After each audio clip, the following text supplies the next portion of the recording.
topic is about DIY electric circuit. For this, we need two wires, two batteries with 1.5 voltage and one battery holder, and we need bulb and a bulb holder, and we need a small switch.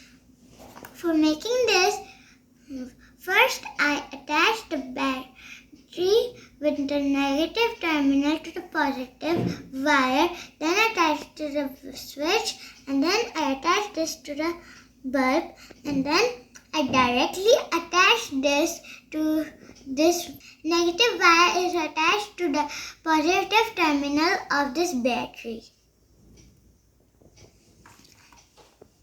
Now I'm going to show you how it works. So I open the switch and it goes.